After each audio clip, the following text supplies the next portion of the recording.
You're listening to UCW Radio. In your face.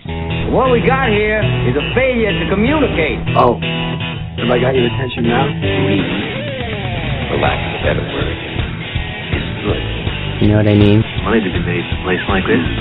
Money never sleeps, pal. You're crazy. You know what it takes to sell real estate? It takes brass. I'm falling, and I can't get up. All right, welcome to Money Never Sleeps, the show where we talk about anything and everything that impacts the flow of money from around the corner to around the world. Happy Monday, everyone. I hope that your weekend was awesome and you're kicking this week off on a great note, getting your things done. It's Monday, time to get back to work, time to make things happen, get one step closer to whatever your main dreams are and achieve those goals. And that should be a weekly thing, achieving a goal. Make sure to follow me on Twitter at Luis Velazquez, and you'll get a front row seat to my insight, rants, personal endeavors, so on and so forth. I talk about a lot of different things. It could be interesting, some entertaining. It all depends. You can listen to Money Never Sleeps Radio in a lot of different areas right now. We're expanding our reach.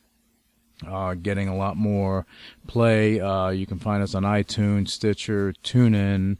You can go, if you have an Amazon Echo, you can just say Money Never Sleeps Radio and it'll play it. Google Play Music, Player FM, and many others. And we're going to continue to add more distribution as we can. All right, the first thing I want to get into on this Monday is General Electric. General Electric itself has always been an interesting company, from how it was formed to where it is today. If you know the backdrop of General Electric, when it was first put together, it was put together by J.P. Morgan, and it started with Thomas Edison's company.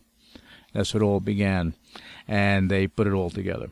And over the years, the company has made a lot of investment in innovation, a lot of investment in a lot of smaller companies. And basically, they became a jack of all trades, master of none, but they have their hands in every industry. And that's what makes it interesting. They have so many things going on, and they've had, a CEO at the helm. When Jack Welch was there, he was doing a fantastic job, and the company was growing and doing the right thing. Now I think that, GE kind of lost its stride when they brought in Flannery. And they were trying to turn it around, and basically the stock just kept dropping and dropping and dropping. And then when he was going to cut the healthcare unit, that's where everything got crazy. Breaking up the company and selling off its parts is one thing if the company is that broken that it can't return.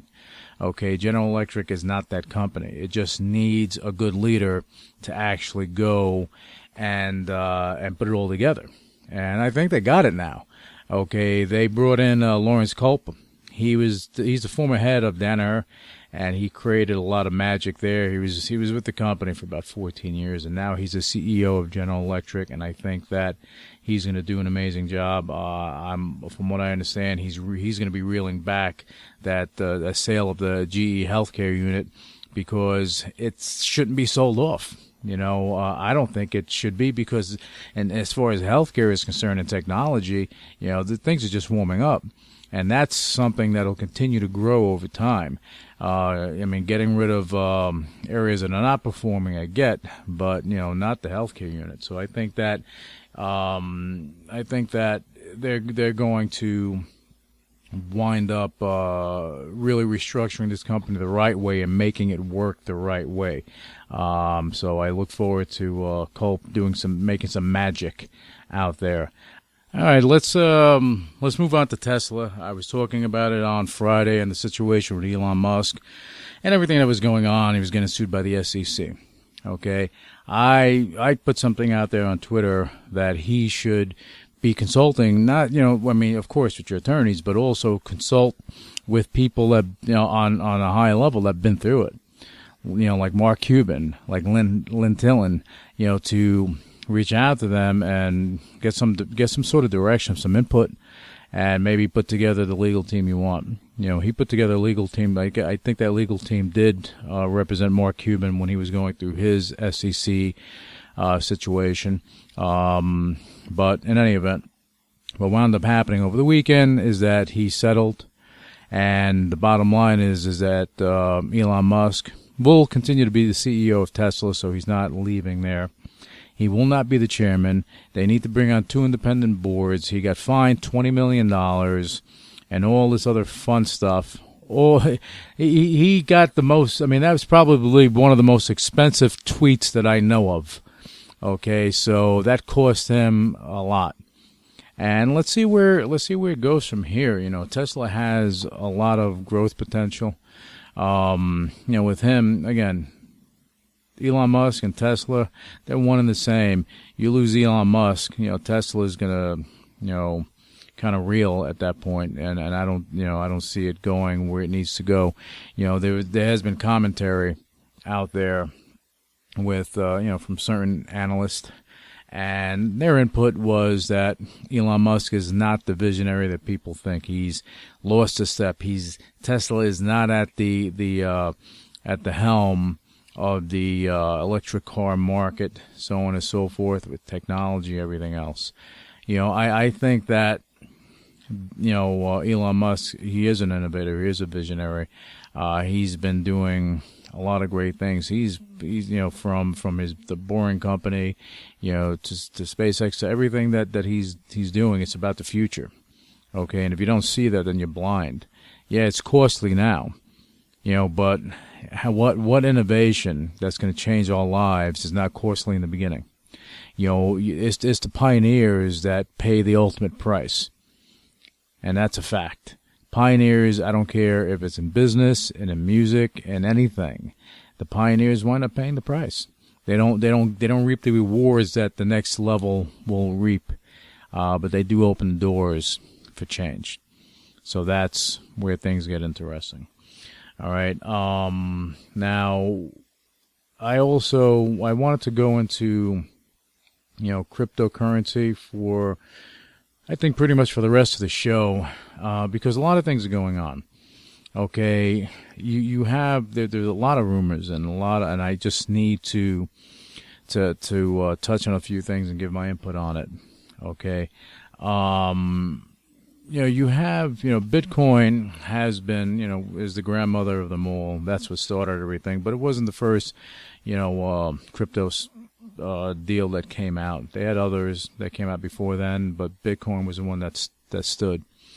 That it has had staying power. All right, now you have a lot of ICOs that have been issued. I believe this year alone, about $12 billion have been invested in ICOs. Okay, and that's just $12 billion and counting. Okay, keep in mind these initial coin offerings, these ICOs. The way I'm looking at them, these ICOs, they don't have the project done. They don't have the platform. They don't have the network. They don't have anything done. They have the white paper. They have the concept. So they have the concept. So what happens then? They need the money to do it. Well, where I come from, you do it, then you ask for the money. You build a prototype. You do something. Okay, writing up a white paper and putting it out there, and people just throwing money at you. That's incredible to me. And this is why, for me, I was super excited when we had the opportunity with Megahoot to become the custodians of the Pico Novus digital asset network. Because that Pico Novus is a platform. It's a network that was created first. It wasn't an ICO. It was no money outside of the original creators was put into it. There was no investment. There was nothing that came from outside sources. So it was able to be genuine as far as what it wanted to do, what the developers wanted to create. And they want to create a platform where businesses can conduct transactions seamlessly, cost-effectively, efficiently, securely, transparently, and just simply, okay, where there's a proprietary escrow system in place that allows a business or individual to actually go and perform a transaction and not lose their coin. See, if you do that with Bitcoin now, and you send somebody Bitcoin and they don't deliver, or they don't give you what they said they were going to give you, or there's a defect, you're not going to get anything back. Okay, it's not coming back. You're done. You have a problem, and that's part of the biggest issue. One of the biggest issues out there with crypto. You have layers going on these platforms, but again, there are outside layers that are going on these platforms. So I don't know how that's going to work. With Pico Novus, this was the concept from the beginning. It wasn't about the coins. The coins were a vehicle. The proprietary escrow system is a vehicle. These are all vehicles to accomplish what was set out to accomplish. The developers brought it to a point. Megahoot became the custodians, and basically the development, all the future development, everything that's been going on has been making the network more powerful. And there are more layers being put into place that's going to allow the Pico Novus digital asset or network to do much more. Okay, it's going to allow the Megahoot Vault, which you'll have the ability to peer-to-peer trade many different cryptos. Okay, so there are a lot of things going on there, but with the Pico Novus digital asset network, it's not so much about trading back and forth. It's about the utility. If you have a crypto, you have any digital asset that doesn't have a utility, what are the coins or the tokens? What are they being used for? What is it worth? And that's the big question. What is it worth? Okay, I can tell you with Pico Novus, it's worth what it is. Okay, what it does, the platform, for what it does, you can't even put a price on it, because the network itself is just warming up. Okay, when other layers start coming in and other ideas and other innovation comes into play, this network is going to be beyond global. It's going to be crossing over industries. It's going to be a vehicle for not only businesses but individuals to actually perform transactions in the way that I stated. And it's just the beginning of the growth, and I like it. Same way, I like what Ripple's doing and what and how they're running the business part of what it is. They're not focused on the coins, they're focused on the business, and that's the way it should be. Okay, with Pico Novus, the digital asset network, the focus is on the innovation, on everything that needs to get done with it in order to make it more effective and more useful. That's a key word, more useful for everyone. Okay, so that people can actually utilize it and get the benefits that were set out. Because at the end of the day, when you're performing a transaction, whether it's $100 or $100 million, if you're putting money, if you're giving money for a product or a service or something, and it's not what you think it is, the moment you give someone cash, you go wire them money, you write them a check, or you PayPal them something. Well, PayPal, you can dispute things, but once you go and release those funds, okay, and even if on a crypto end, once you release those coins, chances are you're done. You're gonna have to fight to get everything back. But if you have, with a proprietary escrow system, if you're able to put the coins in escrow to make sure that the transaction goes the way it's planned, and both parties agreed, they have to agree on both ends, okay, and once that happens, you have something that is honest, transparent. You can't mess around. Then all these transactions wind up showing up on the blockchain, which, again, you can't change it. It's irrefutable, undeniable truth. And these are some of the key points, and this is what makes cryptocurrency so interesting. It's the global appeal, the ease of use, the peer-to-peer possibilities. You're not at the mercy of a government or anything else, but again, the usage, the utility is a key thing. That's why Bitcoin has appeal, because it has a mass appeal, because the utility is global.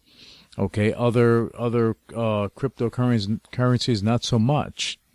Okay, they they don't have that appeal. And the thing is with the ICOs that have come out,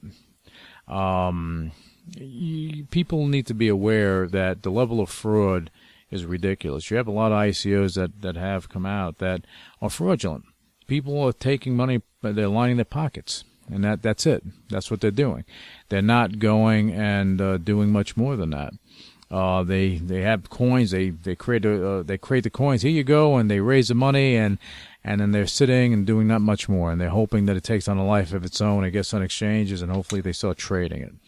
Okay, but it has to have some sort of utility, and that's the key. Just imagine having a company that does nothing, that's publicly traded, is a shell. What's in it? Nothing. If you have a publicly traded company that has a business model, and they're doing stuff, it's a business, and it's a growth prospect. Okay, a lot of these coins that are out there, to me, are shells. There's nothing in it, but the pretty coin. Okay, so you have to look at all this stuff. You look at the utility and just make sure that just again, if you don't know what they do, what the coin's used for, the primary use, then chances are it's just a coin that's there. Okay, the platform, forget about the coin for a second. The network itself is what is the most important part of everything. It's what the network is all about. Okay, and that's why, again, I'm going to sound redundant. This is why I was very happy that we had the opportunity to go and be the custodians of the Pico Novus digital asset network. I see the growth potential there, and a lot of things are going to be going on with the network to bring value to not only the coin holders, but for the businesses that utilize it to perform transactions. Okay, you want to be able to do things cost effectively, but also efficiently, transparently, without any bumps or hiccups, and that's what it's all about. Okay, and there's also a lot of compliance that will be coming down in the crypto market. There's a coalition that was developed to lobby in order to make some sort of regulations to give some sort of direction. Because kind of like the cannabis arena, you don't know what you're dealing with, so you keep moving forward, but it's a guessing game. Everything is a guessing game. And when regulation does come down, and it will come down, and the platforms that are on the wrong side of it, that did it wrong, they're going to wind up going bye-bye. But then again, I figure about 90-95% of these coins that are out there are going to be gone anyway. Okay, because their utilization is not there, So, again, I think that 2019 is going to be a telltale year for the cryptocurrency market. Okay, and that includes Bitcoin. That's part of it, and everything else. And again, people are going to be smartening up, and they're going to understand more what it's about. Regulation is going to come down, and we're going to get more truth to everything. Anyway, that's about it for this segment of Money Never Sleeps Radio. Thank you for tuning in, and I look forward to being back with you guys tomorrow for the next segment, and we'll see. We're going to start bringing on guests on the show soon enough to give, to talk about different companies and get different input, as opposed to just hearing my voice each and every show. Okay, not that it's a bad thing. However, I want to bring more diversity to the show, so it just adds more value. Because I want to bring in some people that understand a lot about the markets, that are running some companies in certain industries, so we can give you as investors, as just people, just give you information that could be helpful. All right, we'll be back with you tomorrow on Money Never Sleeps. Initiating shutdown sequence. You're listening to UCW Radio, in your face. What is your major malfunction? So let it be written. So let it be done. Ladies and gentlemen, my mother thanks you, my father thanks you, my sister thanks you, and I thank you. All opinions expressed by Luis Velazquez on the Money Never Sleeps radio show and its website are solely his opinions and do not reflect the opinions of the UCW radio show or their parent company or affiliates, and may have been previously disseminated by him on television, radio, internet, or another medium. You should not treat any opinion expressed by him as a specific inducement to make a particular investment or follow a particular strategy, but only as an expression of his opinion. His opinions are based upon information he considers to be reliable, but neither the UCW radio show nor its affiliates, parent companies, and or subsidiaries warrant its completeness or accuracy, and it should not be relied upon as such. The UCW radio show, Luis Velazquez, its affiliates, parent companies, and or subsidiaries are not under any obligation to update or correct any information provided on the radio show or on the website. His statements and opinions are subject to change without notice. No part of his compensation from the UCW radio show is related to the specific opinions he expresses. Please read the full disclaimer on MoneyNeverSleepsRadio.com.